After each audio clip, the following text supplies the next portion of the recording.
Good? Yes? You guys hear us okay? Do I have to yell? Testing. I can be louder if I have to be. Don't say anything It's too embarrassing. late for that. Yeah, too late. All right, well, we're running a little bit behind, so we'll try to get this thing kicked off. So we're going to talk today about building out your cloud with VMware product, obviously. Couple things I wanted to go over first, wake the crowd up a little bit, since we are at Gillette Stadium, and my wife calls this my happy place. Hence why I didn't wear the VMware shirt. Any Ravens fans in the house? Any enemies? Okay, we have one. I knew there'd be at least one. There's a brave man there. He's Anyone in the front else? if you want to tackle him later. Obviously, my prediction, we're going to have a Patriots win on Sunday. Right? And also, I do have a prediction for the Super Bowl MVP this year. And I believe it's going to be Rob Gronkowski. Right? That's actually an autographed picture that my wife bought me, which is kind of cool.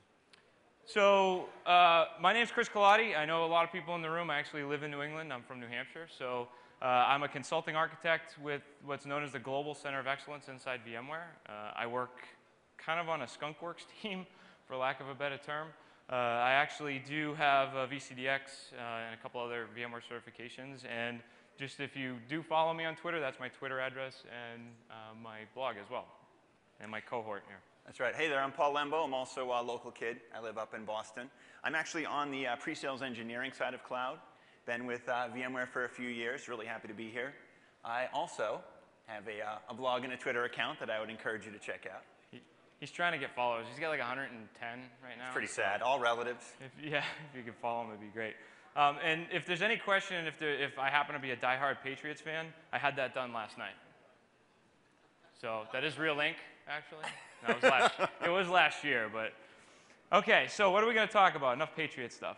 Why do we want to do cloud computing? So Paul's going to cover a little bit of that at the beginning because we want to sort of do a baseline around why cloud, and then because we wanted to go deep technical on some of this stuff, we're going to dive into how to work with vCloud, right? And you notice it doesn't say how to work with vCloud Director. It says how to work with vCloud because there's multiple things we're going to talk about. So we'll go into what we call the vCloud ecosystem. We're going to talk a little bit about two of the areas that are really popular. These were big topics at VMworld around allocation models and networking. It tends to be the two areas where everybody gets a little bit confused on how this stuff works. I actually just saw a community post about an hour ago, somebody asking about allocation models. So it continues to be something we hear. And then we'll talk a little bit about public and hybrid, which is coming more and more with the service providers like Terramark and BlueLock and those guys. And we've got one slide on what Paul and I call the vCloud do's and don'ts. Those who know me know I've done a couple of posts on things like that you don't want to do with vCloud that really are bad for it, makes it very unhappy. So we'll go through some of that. We did leave some time for Q&A, hopefully, if we can roll through some of this stuff. So I'll turn it over to Paul for the first part. Thank you. So as it says up here on the slide, cloud really is about the users. You know, I'm not up here to bandy about terms with you guys and say what is cloud and what isn't cloud. But I would like to ask, in all seriousness, how many people at some point in their time working with VMware have gotten a win, been recognized by their business for helping out as a result of virtualization? Show of hands. Come on, don't be shy. I'm expecting most of the room, quite honestly, at some point. It is a VMUG, right? Yeah. But really, I think the simple difference about cloud is about the users. What we're trying to do is take the win that virtualization brought to your data center, and if you can imagine, I'm a fairly visual guy, stretch it out beyond the data center. Bring self-service, bring automation to the users. Give, I think, some of the goodness of virtualization to them more directly. Make them more agile, make them more competitive, and quite seriously, make them a little bit happier. Because we've seen when you do that, you enable your business to work more effectively, more quickly, and it's a little more fun to be at the job, which I really think is an important part of working with VMware. It's Chris? No, it's all you. All right. So when we look at virtualization and cloud computing, I think it's important to look at some of the differences, because we talk to a lot of folks and they say, hey, I'm 60, 70, and some folks in this room, I bet are even 80 or 90% virtualized. That's pretty exciting. But what does cloud bring that virtualization didn't have? And obviously this is a long list, and I don't want to read you the whole thing, but I think there's a couple key aspects of cloud around multi-tenancy, around tiering, chargeback, and that folks can get stuff on demand. Because we're going to give people a transparency, and I think that's something you're going to hear a lot about. Cloud is about involving the end user directly.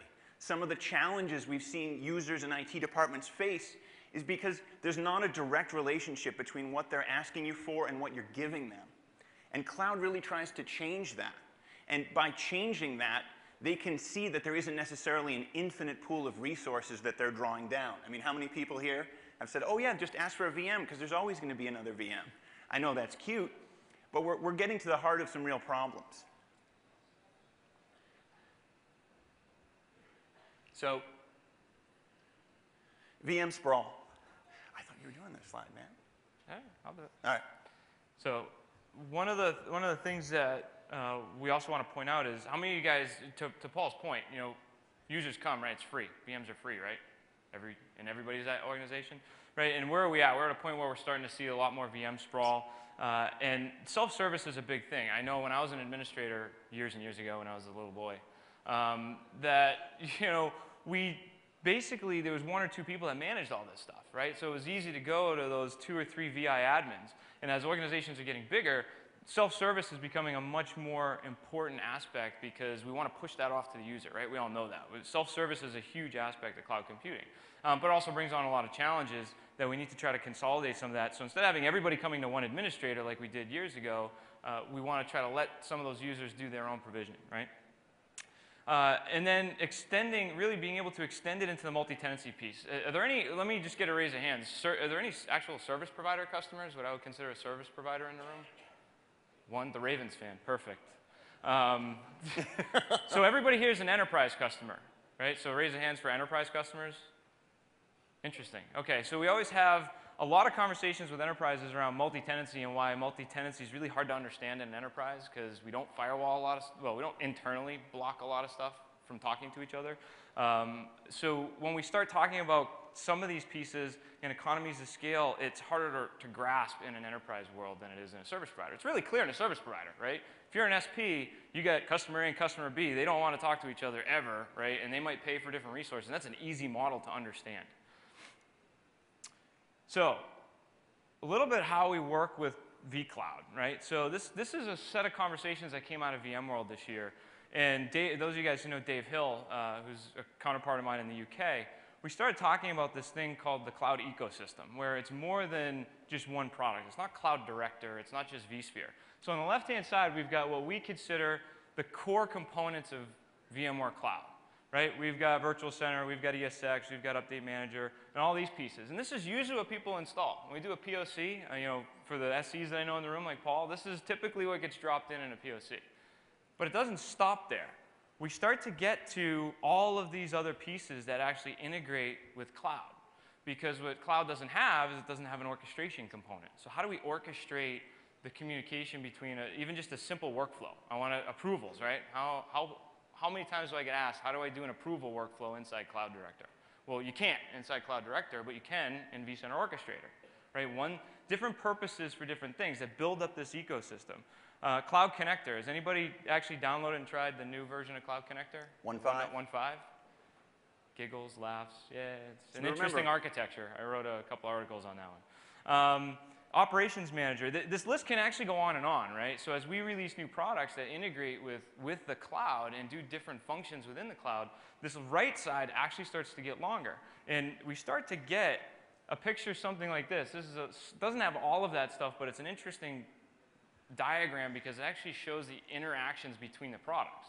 So this is a graphical representation of how each of those pieces and parts actually talk to each other through the different APIs. So we've got vSphere at the bottom, we've got vShield Edge for security, we've got chargeback, but you can see even chargeback has multiple points of interaction. So when we start to build this architecture out and this ecosystem out, it's a lot more complex.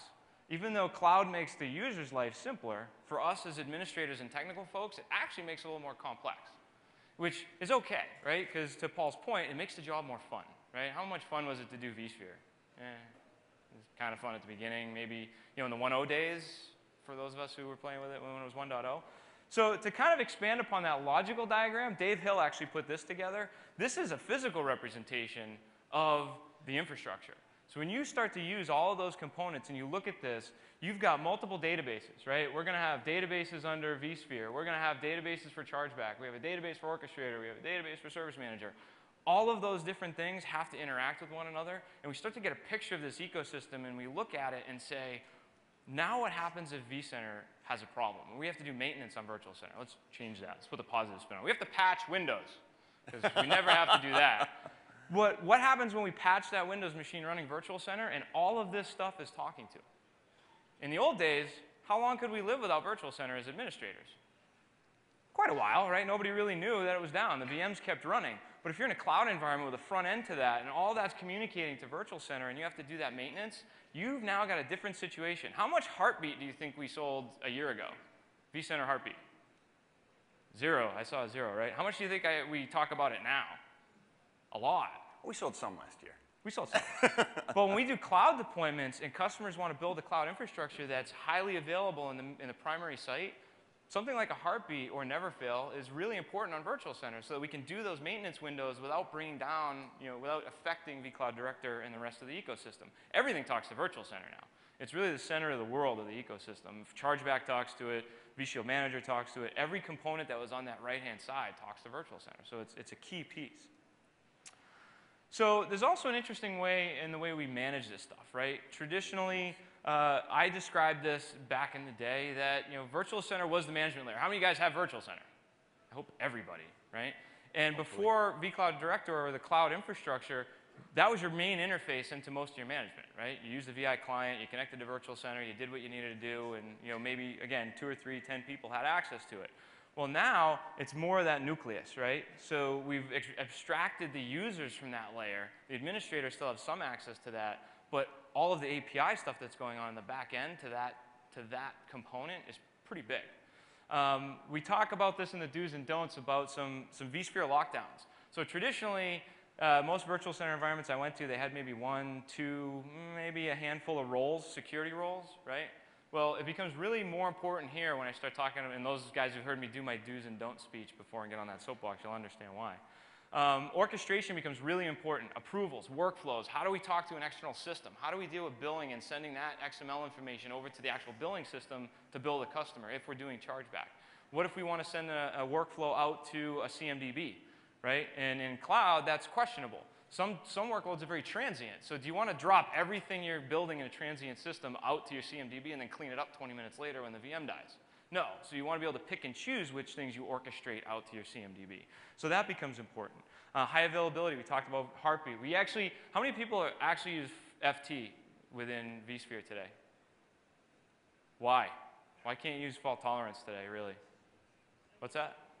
One virtual CPU, right? It's a limitation. Well, guess which component of the cloud stack is really good for FT? vShield Manager. Because it comes out of the box as an OVF with one virtual CPU. It doesn't need any more, but it's a great implementation of FT on that. And you need to understand why, because there's a database inside that OVF. There's a MySQL database that tracks all of the vShield edges. So if you lose that database, you kind of mess up some connectivity between your edges.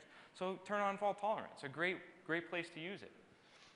So what about our administrators? What about us, the people who work with this stuff every day? What do we need to learn now? What do we need to understand? We definitely need to understand vSphere and ESX. We need to go a little bit deeper sometimes than we did before. It's a foundational component. It's what everything is built on. So if you don't understand how to troubleshoot that, you're going to have, is it a cloud problem? Is it a vShield Manager problem? Is it a vCenter problem? Is it a host problem?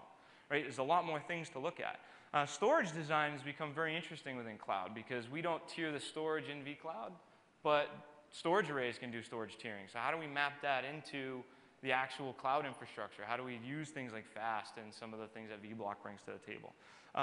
Deep networking skills. The reason I harp on networking is a lot of virtual administrators have good networking skills, but you actually are now administering firewalls. And I'm looking at Mike Foley, right, the RSA guy, security guy. He's all nervous because we now have cloud administrators actually managing security devices.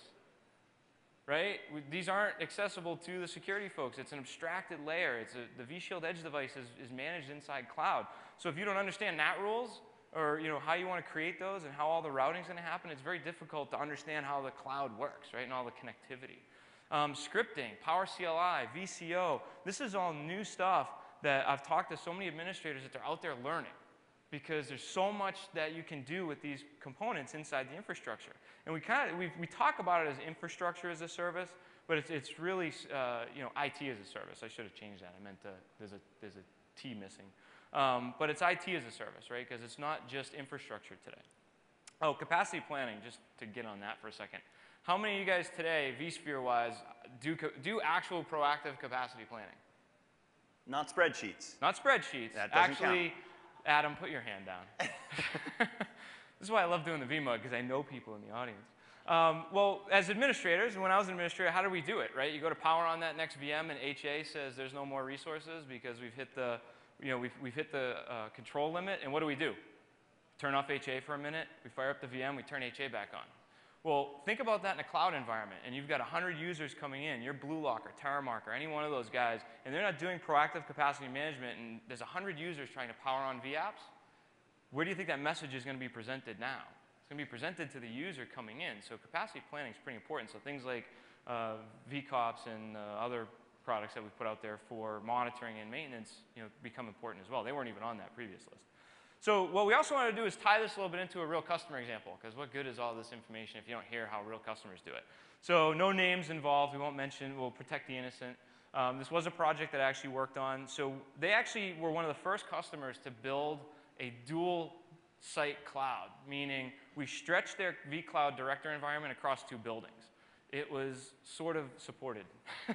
I worked with Eddie, and we made sure we got this supported based on the distance between the sites, latencies, and all that other stuff. So it was really 2 data centers. We put 2 vCloud director cells in each building. There was 4 total cells, but 1 cloud, 1 API, 1 virtual center in each building, and then we actually protected each of those virtual centers with Heartbeat. There was a separate ESX cluster in each building and update manager. Everything was parallel. The only thing that was, so it wasn't any stretched clustering, right? It was pre-vSphere 5. The only thing that was technically stretched was the cloud layer, right? So when they came into their cloud, they had access to virtual data centers in both buildings. We had database servers in both, Orchestrator, and we had a single published catalog. So this is sort of a visual representation of what they built. What I'm trying to reinforce here is what I had on that first set of slides, which is as you start to think about this and you look at a real customer example, it starts to expand. Like, what's the limit of high availability, right? On the left side, we could lose different individual components around the left side between vShield Manager or between the cells and never have to worry about a failover to the other site or anything like that. Both sites were actually active. In this design, they wanted to manually split workloads and vApps between the 2 buildings. They just wanted to keep some stuff in one building and some stuff in another building. They were actually a development shop, so they were an ex-Lab Manager customer, so they were really happy that Lab Manager was going away. Not really, but they ended up being happy with Cloud Director after it was put in. But we had to adapt to what they were used to in Lab Manager and build it in something Cloud Director based. So, allocation models. Certainly. Now, allocation models, when we're talking about Cloud Director, I'll be candid with you. There's something I had to hear a couple times before it really sunk in and really made sense. But I talked a little bit earlier about one of the key differences between cloud and just virtualization. We're involving the user in that request. And we talked a little bit earlier about capacity management. What have we learned doesn't work? And I have to give credit to Guy Bowers if he's here anywhere. It was him that really opened my eyes up to this. VMware's had CapIQ for a while. It's been rolled into vCops. But what didn't work, even if you had CapIQ, was marching a spreadsheet over to someone and saying, look, I have this report that says all of your VMs are over-allocated and using half of their resources. Again and again, we found users and their managers basically said, I don't care. Candidly, it's a boring spreadsheet with a bunch of numbers. It doesn't tie back to the business. It doesn't tie back to money. But just as importantly, look at the human element in the user. They had no other reason to care because, again, they felt they were drawing down from that seemingly infinite pool. And we've learned the value of the allocation model tied together with self-services. You have that magic moment. And we started to see this with Lab Manager. When a user's asking for something, there's that one-time opportunity to say, what do you really need? And if you can show them when they're asking that it's going to tie back to their business, tie back to a cost, and if they draw down their now clearly defined pool unnecessarily, it's going to limit their future agility. If they ask for 8 virtual CPUs and 64 gig of RAM just because they can, their limited user org is going to shrink quickly and they won't have room in the future. Because we involve them in cloud, we've seen that people stop hoarding. We've seen that people stop asking for stuff they don't need because it changes their relationship with the infrastructure. It actually makes them happier. I keep going back to that. But that's one of the things that we found again and again. When we roll this out, the end user becomes more educated, the end user's happier, and they then have a better conversation with IT. So how do allocation models work? So you have this little, he does a nice business side, and then I go down into the weeds with you guys. So my goal here is to really dive into what does an allocation model mean. First of all, let me kind of ask another question. How many folks have actually deployed vCloud Director? Come on, again, don't be shy. You guys are wicked shy. Do we need to do some jumping jacks up here? So not a lot, right? There's different reasons why, but some of it is around where it fits in your business and other stuff. But from an allocation model perspective, this is an area where a lot of folks try to wrap their head around what does it mean? How does it work? What are these different VDC objects? What is a provider VDC versus an organization VDC? Well, what an allocation model is it defines an organization. So the way I parallel this is an organization VDC, virtual data center, is an allocation model. When you pick an allocation model, you're actually creating that organization VDC. So it's one and the same, really. It's just a bunch of terminology that we decided to throw in there to confuse everybody. And that way we can keep our jobs, because we can do presentations like this. So they're chosen based on the requirements of that organization. So to Paul's point, organizations get carved out their space, and then once they're in that space, it can be expanded or contracted as they need it, but depending on what their usage is and what their needs are, it starts to get people to really think about how much do I need. I actually have, when I'm at the Genius Bar later today, I have an example of a public cloud that we can walk through that I have access to from one of the service providers, and I have a very limited amount of space. Like, they didn't give me the world, but I can spin up a few vApps, and that's about it. We go through different things like reservation settings, and we'll talk about some of that. So there are three different kinds. I usually talk about the first one and the last one because they're the easiest to follow and understand. Pay-as-you-go is pretty simple. That's basically carte blanche. You just give pay-as-you-go to an organization, and they start spinning up VMs and vApps, and they literally start to pay for them as they're brought up or destroyed. And we'll track that and charge back for showback purposes or actual billing purposes as their life exists, right? So if they're only alive for 20 or 30 minutes, we'll capture that, and you can bill for that, or you can do showback on that. The key here is that it's a set CPU, it's some set variables around every single virtual machine, and this is where it starts to get confusing. When you pick this allocation model, the very first thing you pick is the CPU speed. So any of you guys who have configured, anybody know what the default CPU speed is in this allocation model? There's this quiz this morning. Nobody? Paul knows. A gig. Not even. 0.26 gigahertz is the default. So if you actually leave that default, every virtual machine in that organization will get 260 megahertz. Limited. On all of them. And VMs take a really long time to boot up. Slower than your phone. 260 megahertz. Yeah. So there's things you have to understand about how this affects the VM and then how it affects the resource pool as well. The reservation pool is the exact opposite. It does all the settings on a resource pool inside Virtual Center. So it sets everything at the resource pool level, and then everything inside that pool shares those resources. So it sets the reservation, the limit, to be equal. So on one, you've got a limit set on just the virtual machine of X number of CPU, and there's a % guarantee that you can set for memory as well. And on the other one, the bottom one, you basically set the pool, and you say, the use case for that is in some organizations, another business unit might drive a purchase for ESX hosts, and they say, well, we need this much CPU of this many ESX hosts. Well, we can give them that. We just carve it out as a reservation pool, and from a billing perspective, think of it like a level budget. They pay the same every month, whether they use those resources or not. Pay-as-you-go fluctuates, right? That's like your electric bill in the winter and the summer, right? And you get your AC on, it changes, you turn it off. It's going to always be different, so it's hard for them to budget for. Allocation pool is the hybrid. It's the thing in the middle where you can set % reservations of certain things and allow it to expand beyond. So we'll set an actual reservation of, say, 10% CPU, but we don't cap it. We don't set the limit to that 10%. So they're able to burst above it. So for certain workloads, they may want to be guaranteed, like a Java workload or something like that we know they're going to run. We want to guarantee a reservation, but we want to allow it to go above. Right? Everybody's familiar with guarantees and limits and reservations. This shouldn't be new to anybody, right? Resource pools? Yes? Shares? No? Okay. Man, do we have coffee? Seriously, I know it's cold out. We can open a window. Interesting. But if I may, just one thing I want to call out about that, Chris, because I meant what I said. It took me a couple passes to get this. Just a couple quick business examples. Reservation pool. Think of it another way. You're virtualizing that Tier 1 Oracle app. Hopefully some folks saw George's Prezzo at 9. You're dealing with people who say, I mock your hardware budget. I used to buy giant, big iron. Who cares what it costs? For those people, reservation pool makes sense. Right. You know, for your developers, pay-as-you-go makes sense. Because they might spin something up for an hour, 2 hours, a couple days, and then destroy it and build another one to do more testing. Right? So you have to map the allocation pool to the organization that it meets. Right? And once everybody's in that organization pool, that's where they live. Now, can a user exist in more than one of these virtual data centers? Absolutely. They can log into different areas and they could spin up a VM in one organization versus another, so an administrator might live in more than one. It's fairly flexible. So what are some of the considerations? So we wanted to tie this back to what we call vCAT 2.0, which is the Cloud Architecture Toolkit. They changed it. It used to be vCrack, so I'm still kind of on that one. That was Mike DiPetrillo's idea. So what do we want to do? Some of the considerations here is we want to minimize resource pool nesting. Meaning when you build an organization or a provider VDC, you want to actually point it to an entire cluster. So if you create child resource pools in that, or top-level resource pools in that cluster and map your data centers to that, it starts to create additional nested resource pools.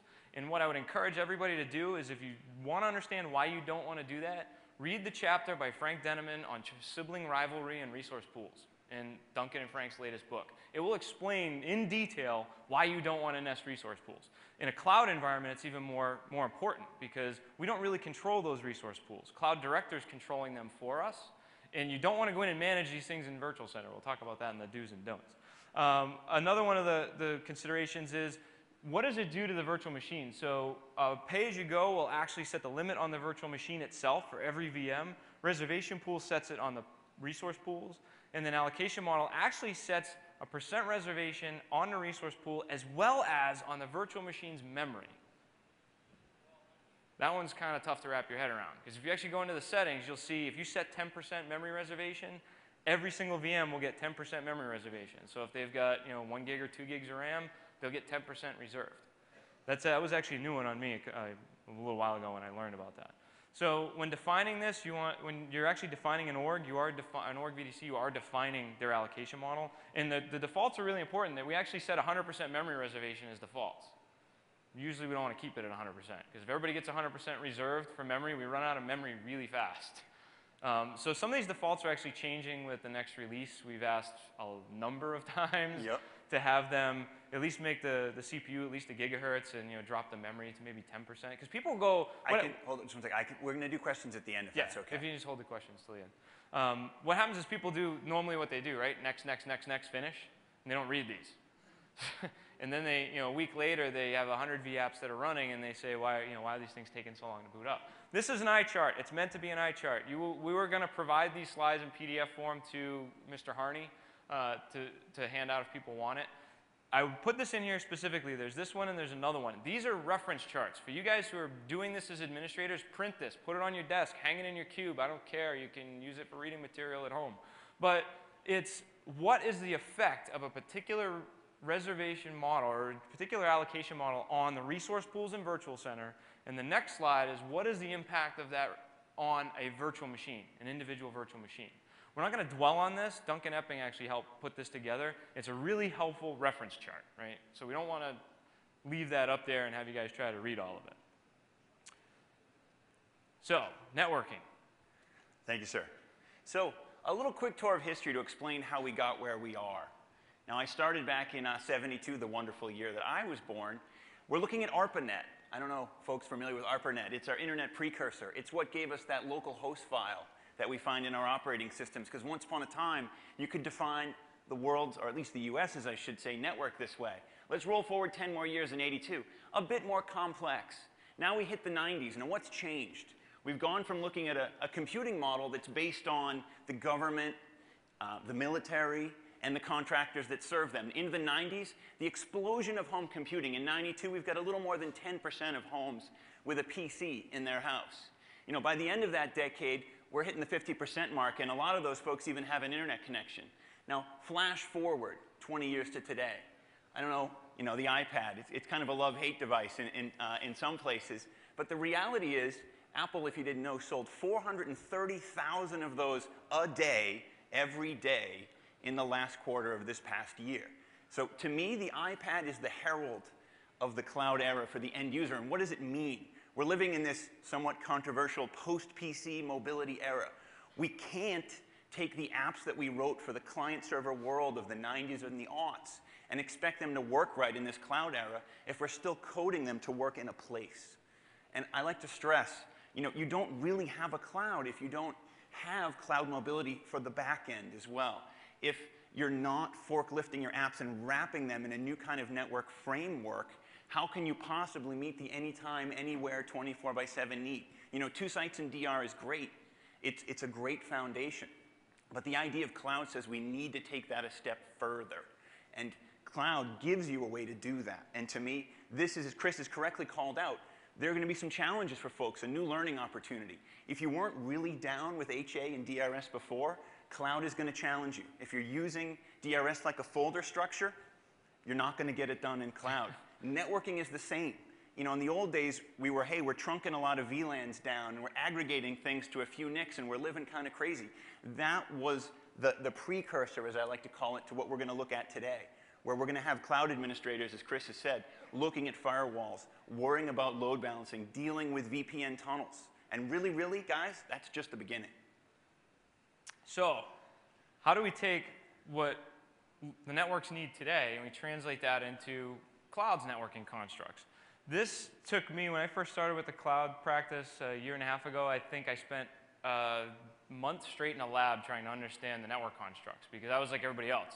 I was used to physical network, and everything had a VLAN and everything had a subnet, and all of a sudden we're abstracting everything. In cloud, we're actually abstracting the network as well as abstracting virtual center and abstracting all those layers. And this is a place where a lot of folks get hung up. The first thing they want to do is say, well, I've got all my networks here, how do I bring them into cloud? Well, it's not usually the right answer, because we're then pinning all that application stack in Cloud Director or in vCloud to the physical infrastructure. We don't want to do that. We want to abstract the physical infrastructure. So we've got 3 different layers of networks. We have external networks, organization networks, and vApp networks. They're managed between what we call the consumer and the provider. The provider is obviously the Uber system admin that has control over the cloud, and the consumers are the folks that are the org administrators, and they actually have some level of access in the future on some of this stuff. Org networks are within an organization. vApp networks are within the vApp container. So you have to start to think about everything as a different container. So we've got an org container. Right? In that org container, we can have an organization network, and everything within that network can talk to each other. Then below that, we can build a vApp container with 5 or 6 or 10 VMs in it. Those VMs can be directly connected to the vApp network, or to the org network, or they can have their own isolated vApp network and be segmented off of the rest of the organization for testing purposes, right? Typically, we used to call that cross-host fencing. If anybody was using Lab Manager, it's a similar concept. It's very powerful. Very useful. Very powerful. So when we talk about external networks, we originally were calling this the provided network. You have to think about this as this is outside the cloud. The easiest way to think about this is your existing infrastructure on a switch today. It's not in the cloud. It's outside the cloud. It's your existing internet connection, IP storage networks, anything that's living today is external to the cloud. That's an external network. So if you've got a bunch of subnets in your head, they're external. Think about them that way. We actually have to bring those into cloud. We can bring those into Cloud Director as an external network construct that we can then attach things to. We want to minimize the direct attachment, though, or we go back to that pinning everything to the original network.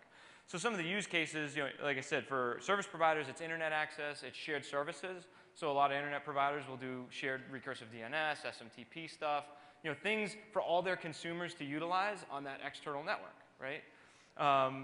Back-end networks, internal IT infrastructure, absolutely is external. A secondary data center.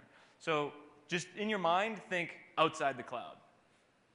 Organization networks are inside the cloud. This is where we start to move into the construct of an organization.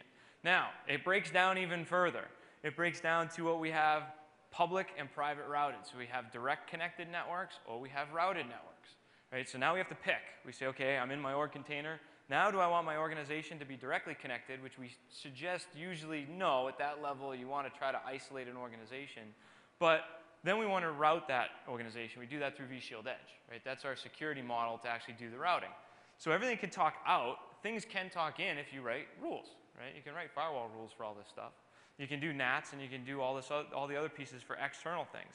These are all backed by what we call network pools. So I'm going to go a little bit fast, and I expect some questions at the Genius Bar later. So we'll talk about pools in a second. So a VApp network is that next layer down. So one of the ways to think about this is for those who know the reference of the movie Inception, if you've ever seen that movie in the dream states in layer 1, layer 2, layer 3, this would be like layer 3. You're down, not in routing senses, but you're down at the actual VApp. So you've got a developer who wants to spin up a VApp, and he wants to be completely isolated from the rest of the world. He only wants his VMs within that container to talk to each other. We can do that. Well, it's right? like keeping your pretty wife in the basement, else she stabs you. Okay, that's really creepy. If you And I'm the one who lives in New Hampshire in the woods, right? So again, we'll talk about network pools. We could do these the same way. We can direct connect these. So now we can actually take a VApp network that's 2 layers deep. We can actually direct connect that VApp network to the org network or to the external network, or we can route it to the org network or directly to the external network. The amount of flexibility in this networking is actually a little bit mind-numbing because of the different scenarios that you can put together. So what does this mean to have a network pool? So pools are how we take the virtual layer in vCenter and present that to vCloud. So we have 3 kinds, and we usually use one of them today. But we have what we call port group backed. So a port group backed pool has to be pre-created in Virtual Center. And we map that. We go into vCloud and we say, map that port group to this external network. External networks have to be port group. So in the Nexus 1000 world today, everything's port group backed because you have to pre-create the port groups on the switch and then present them over. That's changing down the line when Nexus is fully integrated in VXLAN, and I'm not going to talk about that. I need Kamal for that. He's the networking guy. VLAN backed was the second option, right? So that allows you to use a DV switch and tell vCloud Director to give it a pool of VLANs. You go to your network guy once. You say, I need a pool of 100 VLANs, or 10 VLANs, or however many. We put those VLAN IDs, those tags, in a pool, and we let vCloud Director issue API commands to vCenter, to a DV switch, to spin those up as port groups on demand. So that's pretty powerful, right? That's what's coming with the next version of integration with Nexus 1000, is we'll be able to do that with the N1K as well. The last one, which is the most powerful one, is VCDNI. We call this vCloud Network Isolation Backed. So this is not being replaced by VXLAN. There's a place for both. This is at layer 2. VXLAN does a lot of stuff at layer 3. So from a layer 2 perspective, we can actually now go to the networking team as a provider and say, I need one VLAN. I need a transport VLAN. And that's the only VLAN I need. And then we encapsulate all of the layer 2 traffic between hosts on that VLAN. So we have a little bit of overhead to do that we'll talk about, but it now becomes really expansive because we don't need a number of VLANs to do 100 organizations or 300 organizations. This was huge for the service providers, right? Yes. Terramark and those guys, they run out of VLANs. So they now can use 1 or 2 for a transport network and spin up 1,000 networks on that one VLAN inside cloud. Now, again, it's inside cloud. It's layer 2. It's between the hosts. It doesn't leave. So to get out of a vSphere cluster and get to a physical network somewhere, you have to be routed through a vShield Edge. And the vShield Edge sits on both. It sits on the VCDNI network between hosts, and it sits on the external network. It's a bridge. So what are some of the requirements behind these 3? So port group backed, we talked about this a little bit. You got to pre-create them in ESX or in vSphere. The system administrators, the VI administrators have to create this, which could be somebody different than the vCloud administrators today. But it does work with all type of switches. So it works with Nexus 1000, standard switch, DVS, pick your poison. The downside is it requires manual work, right? How much fun is it to administer manual, non-DVS switches? You got to make sure everything matches, use host profiles, scripts, all that other stuff. Well, and it breaks the idea of real-time self-service. It kind of breaks self-service, yeah. We can still do, you have to ensure the isolation between port groups. VLAN back gets another layer of extensibility because you can, again, go and ask for a range of unused VLANs, put them into a pool, and start to pull from that pool. This is the next best thing. A lot of people start to wonder about VCDNI, but once they see it, we don't use either of the first 2. We almost 9 times out of 10 are putting in VCDNI unless it's a vBlock or there's Nexus 1000 and we can't, we physically can't do it, or virtually can't do it. So VCDNI is the one we focus on a little bit because some people talk about the fact that this will freak out some network people, but we have an MTU requirement for this. So because we're doing encapsulation, we actually need the MTU between hosts, not outside of the host cluster, but within the host cluster. We need an MTU of at least 1524 because we add a bit to the frame to do the encapsulation. If you don't have to do it, but if you don't, every packet will be fragmented at some point, especially if you start getting a lot of traffic. So we just bump that MTU up between the hosts. Again, it's the interconnect between ESX hosts in the cluster because it's layer 2 only and it's not exiting the host stack. So most people will bump that up. It's not a problem. It's only for virtual machines. It's not something that hosts can really access. It's total isolation, but it's inside the cloud. You don't need multiple VLANs. You just need the one VLAN, which is extraordinary. Most of us who build home labs, that's exactly what we do. We use VCDNI because we just stick a VLAN on it. And don't use VLAN 0 or VLAN 1. That causes a lot of issues. So I like pictures. I'm a visual guy. I went to public school. So one thing I like to talk about is each of the steps in here. Most of them missed the public school thing. Okay. So we'll go through these in number sequence. So this is a visual representation of what I was trying to draw with my hands. But here we've got our organization container is kind of the light green. Outside is your external network. So this is your existing infrastructure, your existing VLANs today. And when we get inside this container, we start to see we have two options, right? This organization, which can be Coke, Pepsi, it could be HR, it could be finance, pick the name of the organization. We can choose. We want this organization to direct connect, or we can put it through a vShield Edge, and that's what this is, right? Ideally, we want to try to put it through a vShield Edge so we can isolate it. There's a lot of reasons we want to do that. When we start talking about hybrid, if you abstract the network today, you actually facilitate hybrid, because now you don't have a tie to IP addressing, right? You're behind a NAT. So your IP address range, when you move it to a public provider, could be the same. Or even think about if you're just doing software development lifecycle. You want to take a prod instance, bring it into dev. We all know it's a lot easier to test something if you don't have to change it as much. Right. Don't change the host file. Don't change the MAC address even. We've actually got a visual picture of that from the next right. customer example. So we can also do two things. We can create another organization network that has no connectivity, right? So now we could actually have two organization networks, one that routes out and one that doesn't. So everything within the organization can talk to each other, or it could talk outside, right? So sometimes we'd use this as a back-end network. Right? So if some of these vApps might be web app database, I mean, think of some different tiers. You only need communication between vApps or VMs or vApps inside the organization, so you can use this back-end internal network, right, and isolate that traffic so it's never actually routing out and all the way back in. The vApp network is the next layer in, so we could take this vApp, which is made up of two virtual machines, and isolate it further. So you start to see this nesting that happens, right? And at each level, you have the same options. You can do direct connect to the isolated org network. You could do a vShield Edge to the isolated org network. You could do a direct connect to the routed org network. It's like a candy store. I like the dual home because if you look at number 4 up there, that's almost like the elevator in Inception. You can be in level 3, and then you can get back up to level 2 for a little while. Right. That's actually the good example of the web server that needs to talk to a database vApp on that back-end network, right? So it could be communicating on this back-end network, but users are coming in through this vShield Edge to actually get to the web server itself. I know Mike's going to have a lot of questions about this later. No? No? We talked about this at VMworld. It was great. So another customer use case. So the same customer as before. So the first customer I showed you with the infrastructure design, this was their organization design. This is how they did their networking. So their use case was they actually didn't use IP pools. So in vCloud Director, we can create a pool of IP addresses and assign them as static IPs. Because they were a software development house, they wanted to use cloud to build their entire infrastructure, statically assign and manually assign the IPs before they put this stuff into the catalog so that they could deploy those vApps pre-configured, networking and all. We can do that.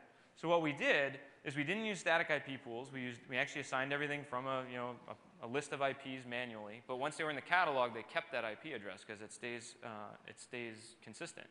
It was an ideal use case for actually doing vApp networking because they had multiple developers that were going to deploy the same vApp from the catalog and do work. So if him and I were both developers and we were pulling the same object, we needed isolation, right? So a vApp network was perfect for that. They did have external dependencies. We had to create some one-to-one NATs for HPUX, databases, code repository, things outside the cloud that they needed to both get out to, and certain things had services that needed to come back in to do testing. So we had multiple external VLANs. We did do more than one, and at least 4 organizations initially were going to be needed. So what did this thing look like? I'll build this out. So what we did is we created an external dedicated VLAN, a routable VLAN on the external side of the cloud. and we'll call that 10.x, right? That was their 10.x network. We created a vShield edge for the organization, and we created the vApps with multiple VMs. So these weren't single VM vApps. They had multiple virtual machines in each vApp. And we numbered them accordingly. We just assigned them IP addresses accordingly from the NAT address range of the vShield.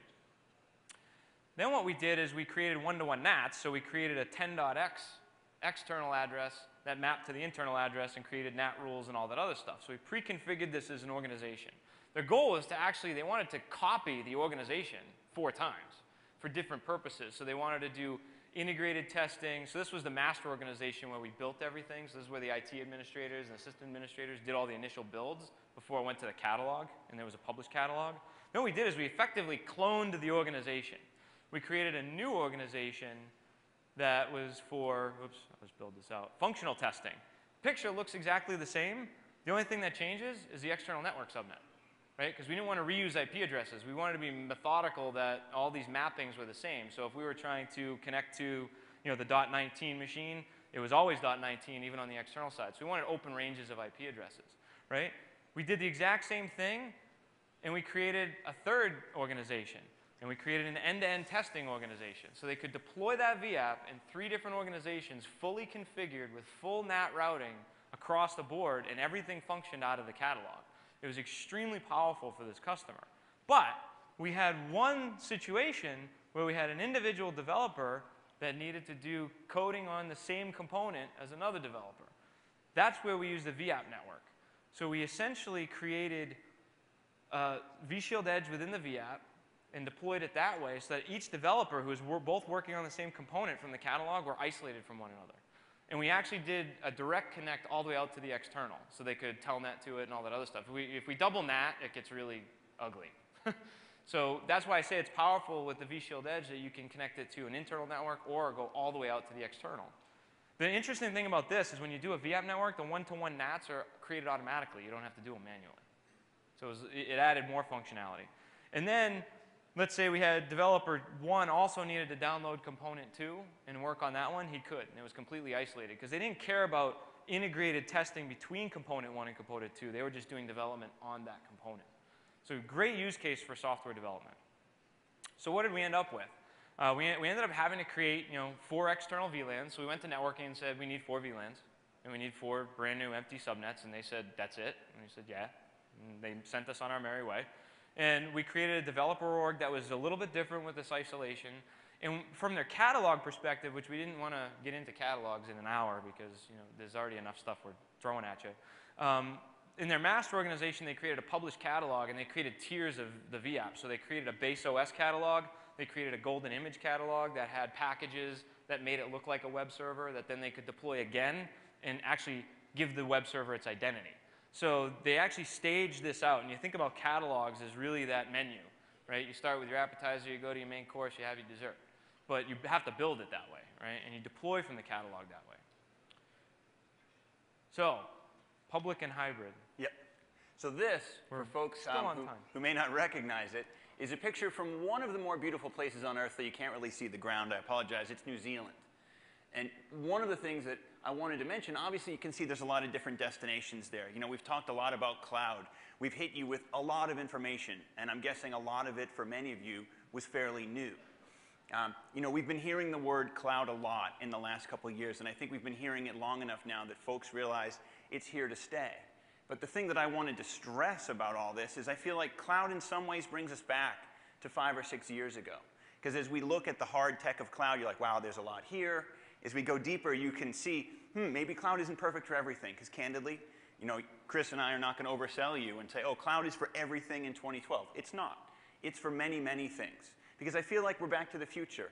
We're looking at cloud, and it reminds me of the conversations we had back when ESX2.5 and 3.0 was just about to come out. It's a lot of the same conversations.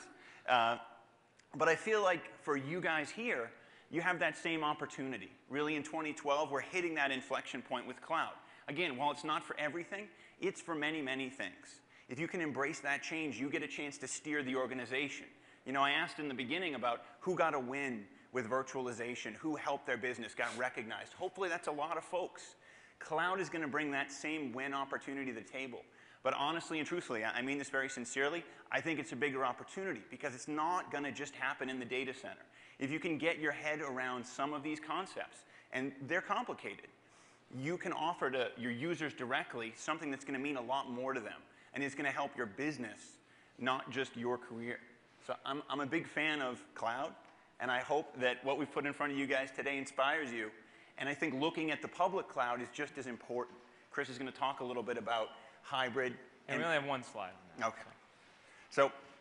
So here's what, we want to put a challenge out to you guys. So one, we want to challenge you guys to start building at least some test environments for private cloud, right? So look at what you can do from a proof of concept perspective, build this in what we call dark corner of the data center, right? Get exposed to some of these components. There's a lot of stuff here to absorb. There's a lot of things you really have to get your hands into the cookie jar to understand how complex it can be. But there's other things you can do.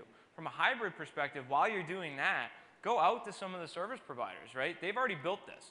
If you go to vmware.vcloud.com, there's a whole list of SPs that have, some of them will do trial periods, and we're not here to promote anything one or the other, but I actually started playing with a service provider just to see what their portal was like, because they all write custom portals. They're not using the out-of-box portal. Use Cloud Connector, move some workloads around.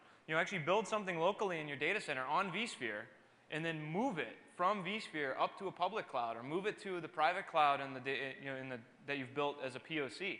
Actually see some of the functionality in that and how you can move workloads around. And you'll start to think about, how could I take workloads today that are already in vSphere and actually move them to a cloud? One thing we can't do is turn everything into cloud that's already in vSphere. That's a bigger mess of a conversation to talk about. Cloud is really about your net new stuff. We can bring older stuff into cloud, but the benefit for you and your business, because we get this question a lot, is really about the stuff you're standing up from today forward. So also, when you get to play with this, if you want to get into the VCO aspect and the Power CLI and things like that, you can actually use the code that you write against vCloud Director in your private cloud against the API, the same APIs that a public provider has. It's the same API set. So there's some power there to be able to do some functionality that you want to have in your private cloud with your public cloud. And then you actually build a hybrid, right? You have an image between the two of them. You can maintain catalogs in both places. It's just an interesting concept. It's starting to come up more, right? The public providers have all moved over to 1.5. So when they were on 1.01, they were in more of a beta stage, and they weren't really calling they were calling their clouds like beta clouds. I think even I'll talk to Justino's here. I don't know where Verizon's at, but look at what they have to offer. Just take a peek. You might want to look at some workloads that are better off suited in a public cloud. Why host them, right? Or stuff you want to keep internally. So this is kind of the fun part. This is the do's and don'ts. We're down to 5. What's that? We got 5 minutes. Yeah, we got 5 minutes. Got to go quick. So just some stuff we decided to pull out. Definitely do change the pay-as-you-go defaults. Definitely point to a provider cluster. Allow access to hosts only in Virtual Center. What I mean by that is don't let people start mucking around with virtual machines. They have a new little tag on them that says managed by vCloud Director. And when the dialog box pops up, when you right-click on it and says, are you really sure you want to mess with this? Say no. Don't say yes, because it'll get reverted back the minute you power it off, and vCloud Director rewrites the change to it. Definitely, get some folks involved. And Terrence is a good friend of mine, and from a design perspective, there's a lot that goes into designing some of this stuff. So PSO's got some resources, the partner's got some resources. Definitely follow me and Paul on Twitter. We threw that out there. And definitely don't disable DRS. So one of the things I kind of glossed over was all this stuff is done in resource pools. If you turn off DRS when you have cloud configured, it stops working. Clear? Don't disable DRS. I don't want the phone call. I don't want the tweet on how to fix it. You can't fix it. Basically, if you call GSS, they'll tell you got to build it all over again. Yep, they'll say we're really sorry. Today, we're working on that, right? But I'm here to tell you the truth, right? This is the stuff we've actually run into in the real world. This is, if you go to the message boards, there's posts about this very problem. Don't manage objects in Virtual Center. Don't go in there. Like the first knee-jerk reaction to change a network setting on a VM is what? Virtual Center, right-click, settings, change the port group. Don't do that. If it's managed by vCloud Director, do it through vCloud Director. Because vCloud Director knows the state of that virtual machine and knows what was written to it. So even if you change it and you power it off and you power it back on, it's going to change it back. Because it's all in a separate database. Be careful about clones. So we've actually run into this. This was something that Paul wanted in here. So there's a Microsoft activation limit, right? So if you clone VMs too many times, you run into this. So when you build stuff in vCloud Director for the catalog, build it fresh, right? Start fresh. Yes. Start fresh, because if you import something from vSphere that you don't know who built it when, how many times was it activated before you even brought it in, maybe you don't know. Maybe you do. If you do know, great. If you don't, start fresh.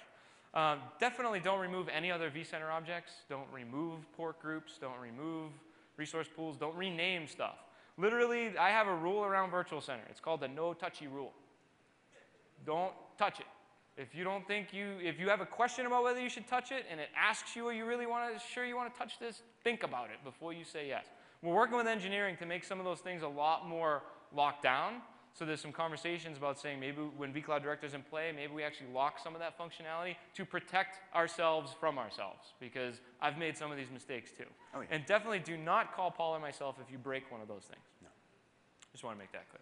So we have a couple of minutes. We have a lightning round of questions. We have a lightning round of questions, but we can blame it on Hans since he ran 10 minutes over. So we asked the gentleman over there to wait. Was there anybody else? Questions? Questions? Guy over there? Anyone else? No? Oh. Question up front. We had a whole lot of discussion about networking pools, but nothing about storage pools. Yes. So we question. talked a lot about networking pools, but not storage pools. That was the question. So I'm repeating the question for you, Sully. It's a great point, right? We had 60 minutes and we pulled some of that stuff out. Come talk to me at the Genius Bar. So today, the reality is storage pools in a sense of storage DRS.